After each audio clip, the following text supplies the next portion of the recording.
Hello again and welcome to STS Knows Best. I am Jared and I am here to help you with one of my favorite features that I have been able to utilize in my building. So some units are allowed to have a mounted PTZ camera. PTZ stands for pan, tilt, and zoom. So, it's those fancy cameras that you can actually angle the image and zoom in and zoom out and see the crowd.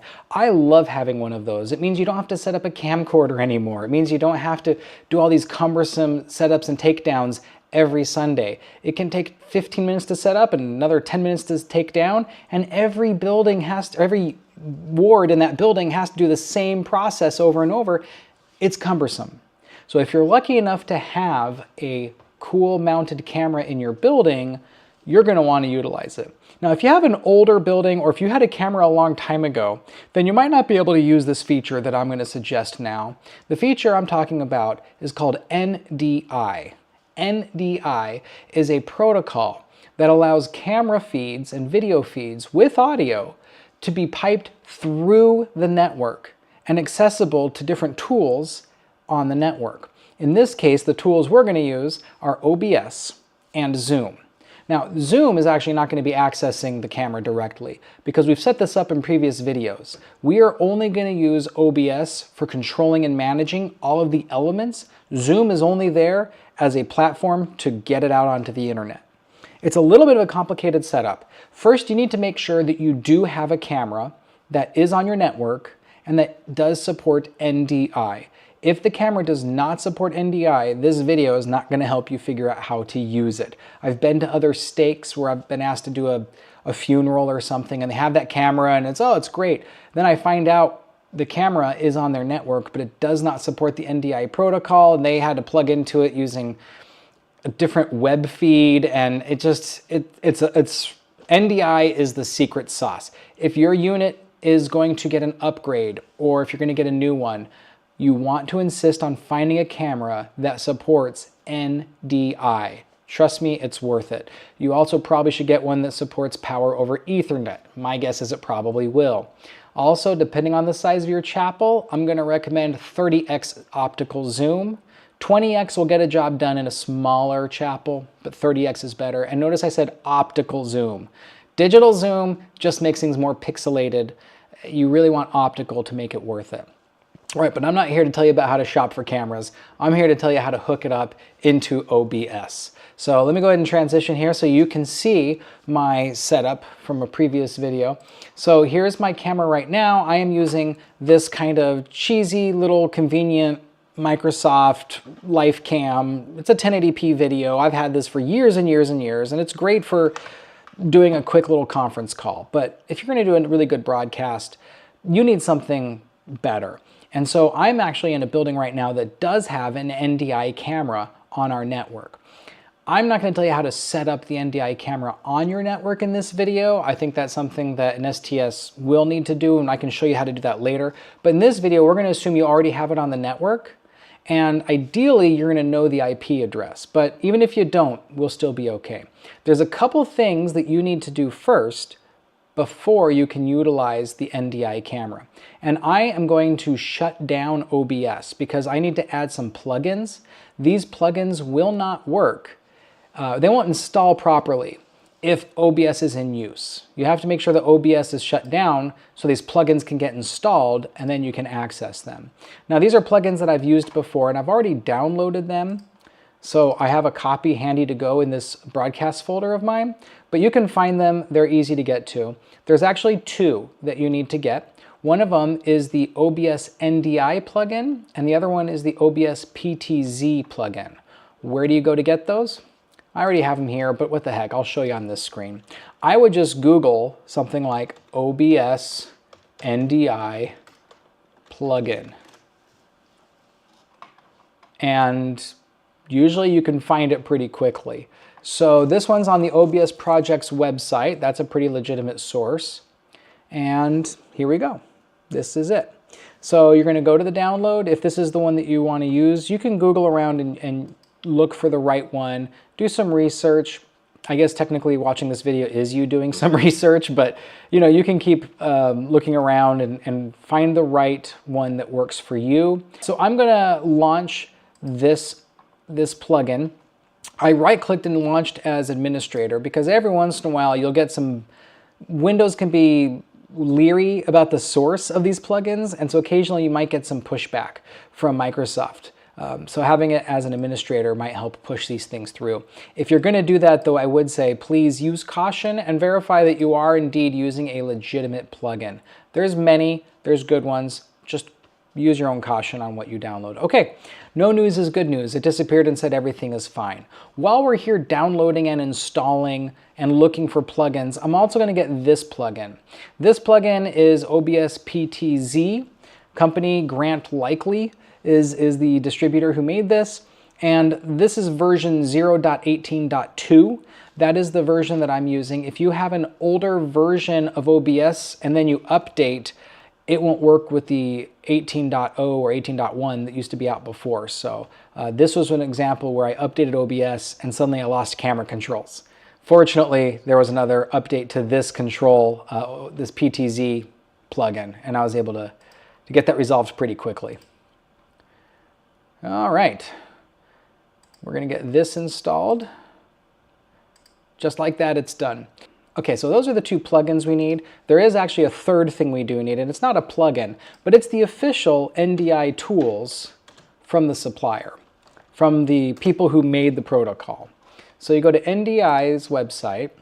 It's very official looking. You're gonna download NDI tools. Again, this will work with a Mac, and I am personally using Windows. I use it for all the broadcasts, most units do, so these videos are just catered to Windows users.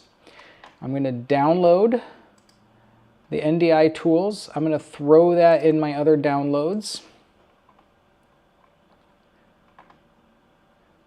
And once it's done, I will execute that. And that'll be the third and final thing that we're going to need to have installed to make this thing work. All right. You do have to agree to the privacy policy. You do not have to agree to share data.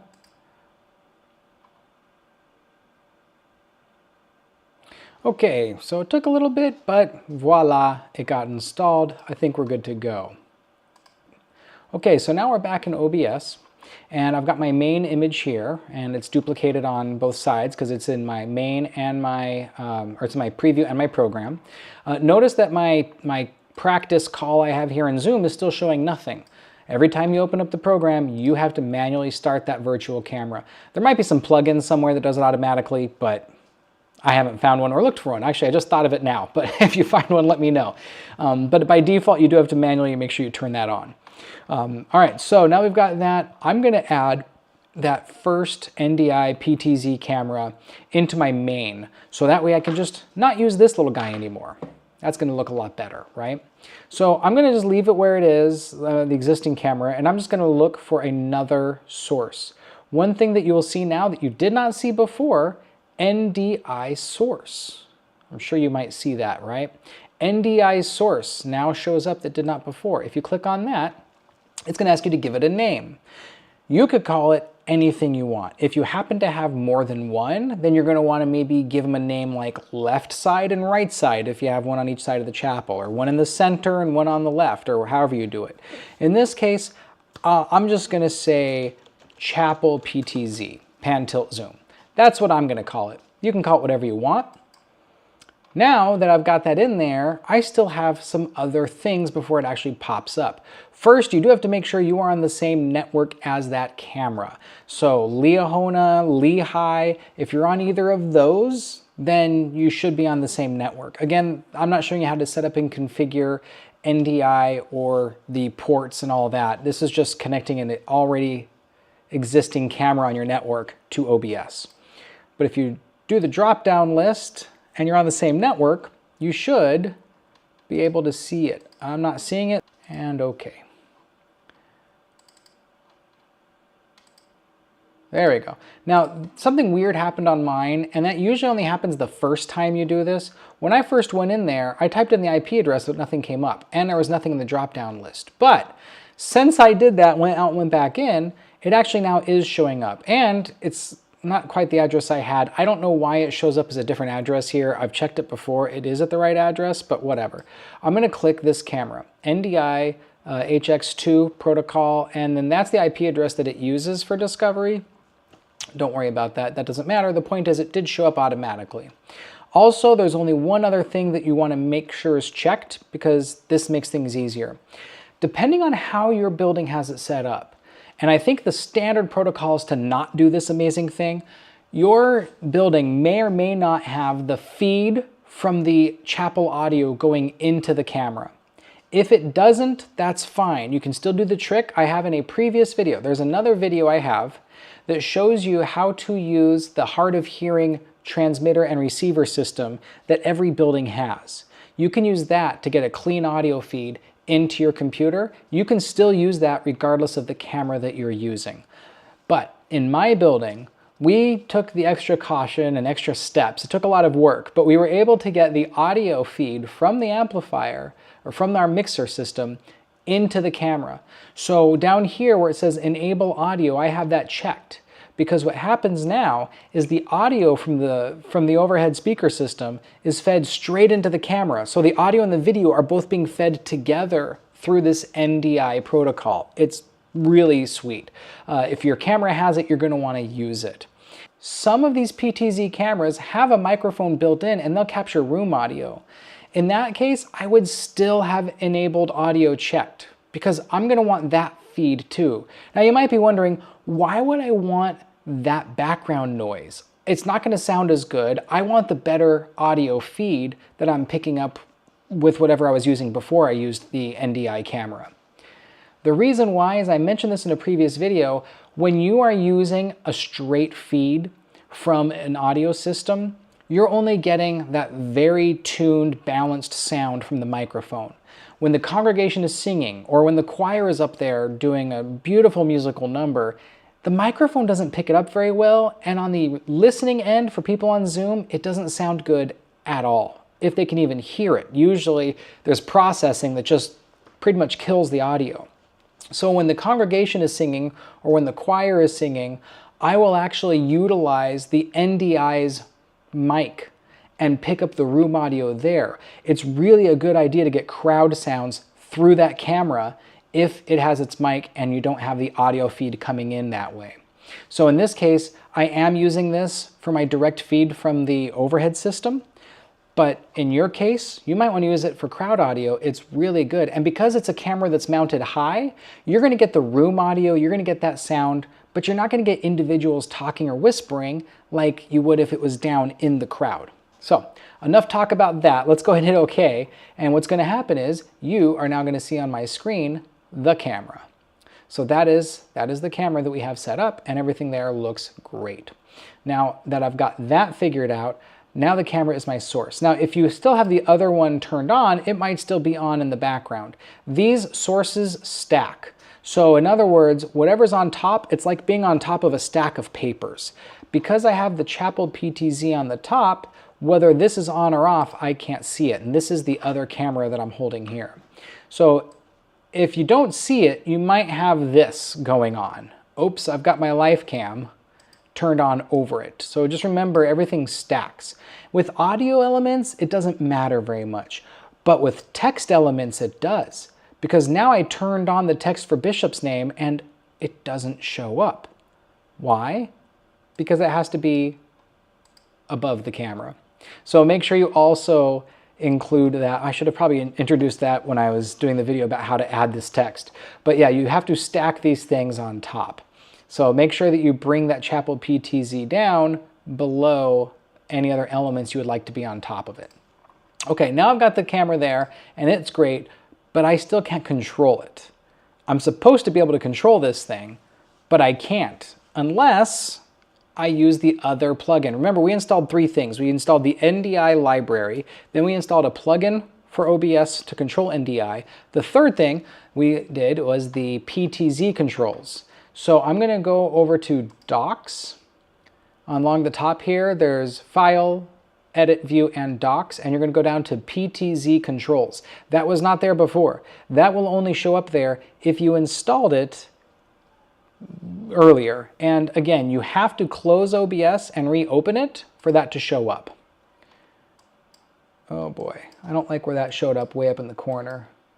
Is there any way I can get that down here? There we go. Okay, so this is what it looks like. I don't like it as a floating dock all over the place. I like to put it down here in the bottom. There is one section that I have not used yet this entire time in any of the tutorial videos, and it's the scene transitions. I just do a quick simple fade from my preview to my program. So this whole section is kind of worthless to me, and that's where PTZ Controls comes in super handy. I'm going to drag this window and I'm going to put it over on top of that scene transitions section. And I'm actually going to pop scene transitions out. I'm just going to get rid of it. If you go to Docs and uncheck scene transitions, it's gone. You don't have to do that. You can leave it in there somehow if you like, but I'm going to get rid of that. And that resized more than I like. Let's fix that. Okay. So now I've got my PTZ Controls window built in right here. So much easier. But it doesn't actually control anything yet. I have my up, down, left, right. I have my focus controls, my zoom in, my zoom out, but none of that's working because I still have to configure it to talk to that PTZ camera. So I'm going to go down here to there's the gears or a plus. Either way, you're going to need to get into that. On plus, you can, well, I clicked on the gears here first. So here on the gears, I'm going to go to cameras, and here you can see a list of all the cameras I've added, which at this point is nothing. So I'm going to hit another plus here, and I'm going to add it. Now there's a lot of different protocols that you can use. You can see all of these. I would say your best bet is to go with the Visca.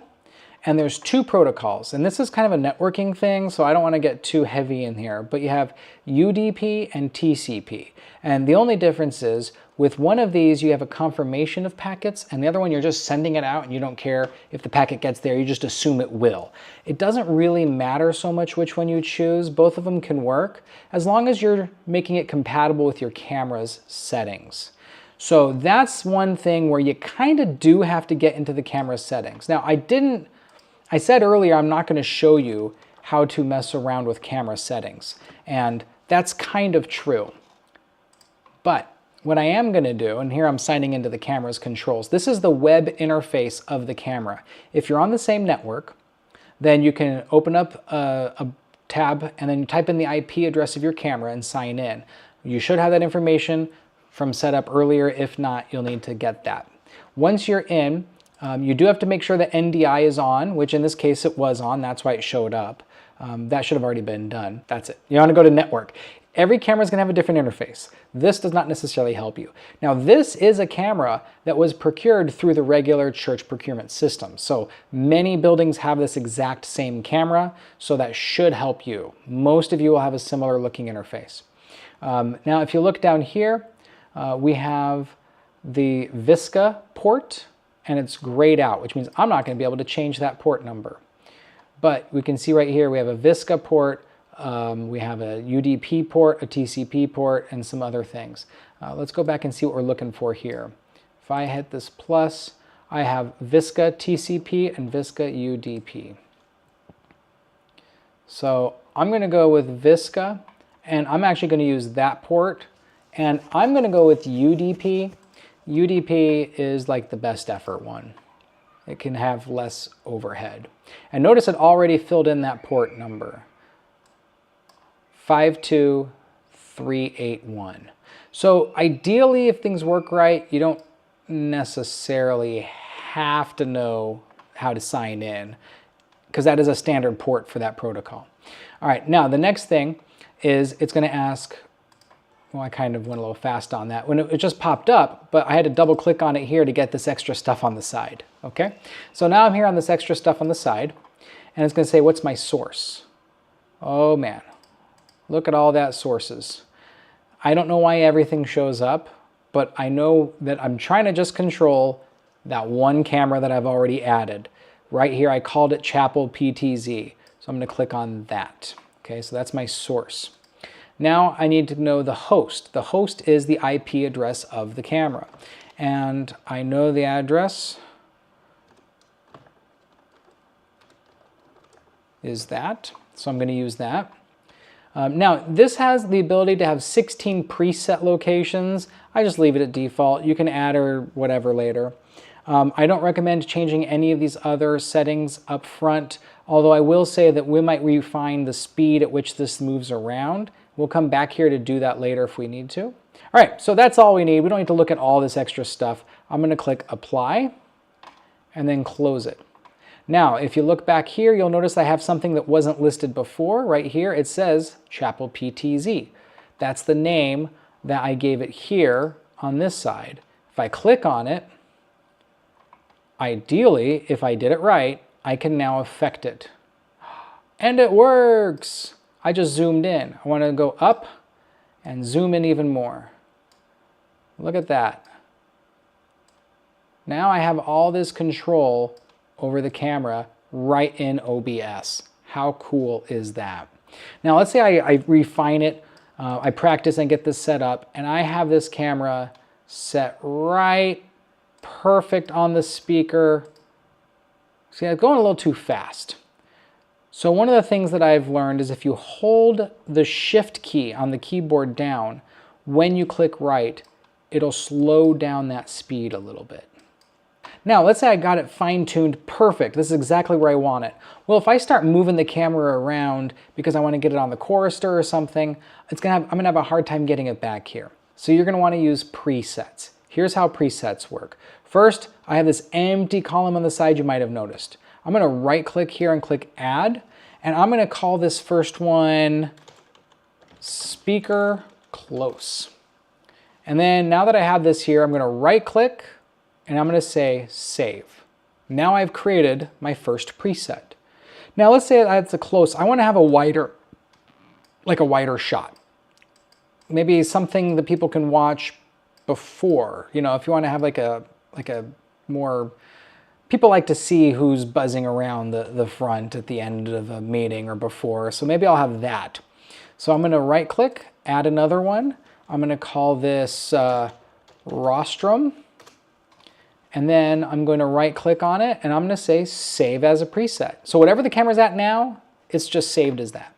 Now what about when there's the chorister, right? So I'm going to go, and I don't know where the chorister is going to be today, but typically you'll find that in your award, that chorister is going to stand in the exact same place every single time. They are pretty consistent. You might have a different chorister from one Sunday to the next. You can't really see it very well here, but you see that's the little music stand thing. So I know they're going to stand there, and I don't want it, well, that thing really popped fast.